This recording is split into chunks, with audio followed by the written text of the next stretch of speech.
нөгөө ихтгэл найдвар хамгийн сүүлд мөхдөг лөө. Таач одоо ингээд сүүлчийн найдвар болчиход байна л да. Тэгээ Монгол ардын намайг би ард түмэнтэйгээ хамт байгаасай л гэж бодож байгаа. Тэгээд сонголт бол дандаа байдаг. Үг хэлэх сайхан ярьж болно. Тэгээ одоо юмыг тэгээ үйлдэлээр нь харна л да. Тэгээ маргааш та нөгөөдөр ямар засгийн газар бүрэлдэхүүн оруулж ирэхийн тэрнээс чи ингээд хүмүүс хараал уншаал явчихна л да. Тэгээд барьцаалагдсан засгийн газар байж болохгүй. Та өмнөх засгийн газрууд энэ чи юу вэ? 3 дахь засаг нөө хэд дэх засаг юм? Яагаад огцров? Энэ дээр одоо та ямар сургамж авч байна вэ? Оюун эрдэнэ засгийн газар огцрлоо. Тэр бол яагаад ч огцрохооргүй засгийн газрыг төлөвлөж бодож хийсэн байсан. Огцорсон. За дараа нь одоо Зандан шатрын засгийн газар огцрлоо. Бодвол авилга хулгайтай зоригтой тэмцэл хийж чадахгүй байж байгаа л огцрох шиг боллоо.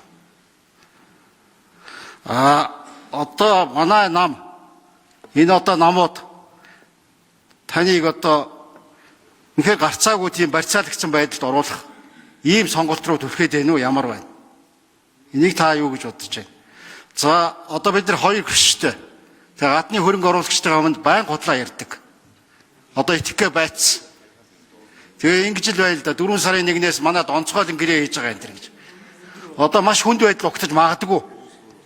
Юу ч болж мэднэ.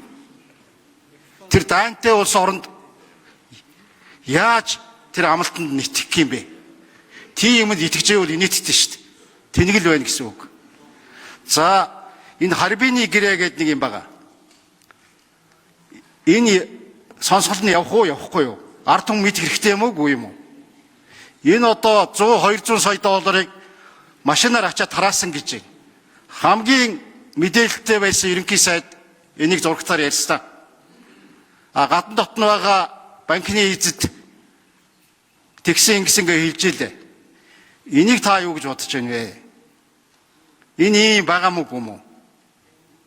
Энийг та одоо хариулаач. Ийм их мөнгөийг ингэж явж байгаа нь бол харамсалтай байна. За төмөр зам айгуу чухлаа. Энэ төмөр замыг хурдан тавиасаа гэж хүсэж байна. Энэ хэл холбоотой хийгээсэй. Тэгээд одоо Улаанбаатар төмөр замаа 50% буцаагаад аваа гэжсэн санал болгож ирсэн. За нэмэ учрал гэж.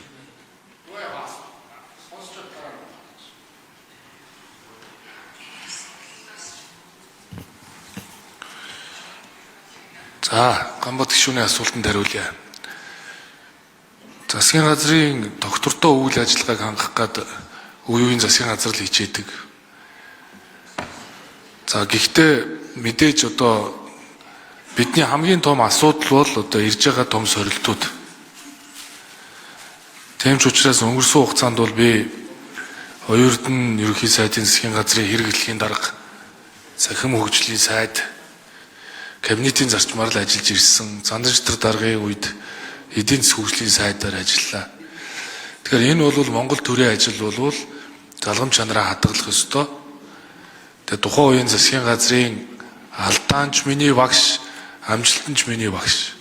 Тэгэхээр цаашдаа бол би бас тухайн засгийн газруудад кабинетэд байсны хувьд ер нь эргээд харахад юун дээр алдав, юун дээр онов гэдгийг бол бас дүгнэж цаашдаа бол одоо бас үйл ажиллагаанда амжилт олдтыг нь ахиулж за алдаа оноог нь бол эргэж залруулж ажиллах ийм л одоо үүрэгтэй л гэж үзэж байна. Тэгээ парламентын засаглалтаа оронд бол намын дарга нь ирэх барьж байгаа намын дарга нь гүйцэд засаглаад эргүүлээ явах нь захиргааны эрх мэдэл, улс төрийн эрх мэдэл хамтдаа байж үр дүнд хүрдэгэ гэдэг ийм л одоо шаардлагаар одоо манай намын гишүүч тийм санал хэлтгэл байсан.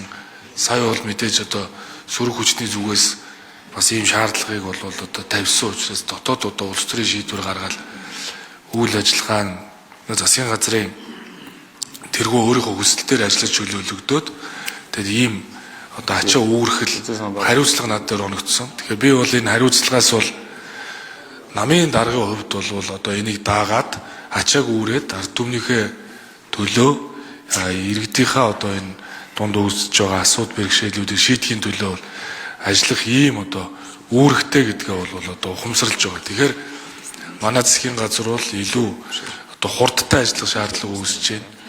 Дээрээс нь биднээс хамааралгүйгээр зөвхөн эн чинь дотоод асуудал биш, олон улсын байдал, дэлхийн дай одоо энэ үүсэж байгаа энэ газрын төсний бүтээгдэхүүний үн гэдэг энэ олон асуудлууд сорилтуудад тулгарч байна. Тэгэхээр дотоодын асуудал биш бол энэ олон улсын асуудал болсон гэдгийг одоо бас ойлгох ёстой хаа гэж бодож байгаа. Тэгээ цаашдаа бол бас та бүхэнтэйгээ эргэх холбоотой энгийн даруй хариуцлагатай ажиллая л гэж бодож байна.